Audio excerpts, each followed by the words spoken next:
முருகர் சாதாரண விஷயம் அல்ல. என்னுடைய வாழ்விலும் பல அற்புதங்களை நிகழ்த்தியிருக்காரு. கடவுளுடைய ஆசீர்வாதம், அந்த முருகருடைய ஆசீர்வாதம் அனைவருக்கும் கிடைக்கட்டும். இந்த நாள் தான் போகணுங்கிறதெல்லாம் கிடையாது.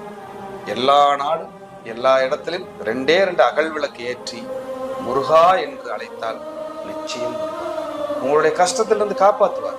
ஒரு மனிதனுக்கு பக்தி 2வது தான், நம்பிக்கை தான் முதல்ல. நான் போய் நின்னா என் கடவுள் எனக்காக இறங்கி வருவான், பேசுவான். குழந்தை வேலாயுத சாமியார் 3ஆம் படை வீடாக பழனியிலே இருக்கின்ற அந்த முத்துக்குமரன், அதே இடத்துல இந்த மேற்கு பார்த்து அந்த சாமி, அந்த தெய்வம் நிக்குது. அந்த இடத்துல இருக்கிற அந்த முருகப்பெருமானை நீங்கள் அந்த கொடிமரத்தின் அருகில், மயில் வாகனத்தின் அருகில் மனமுருகி வேண்டினால் அவன் உங்களுக்காக மனம் உருகி மனம் இறங்கி உங்களுக்கு அருளாசி வரும்.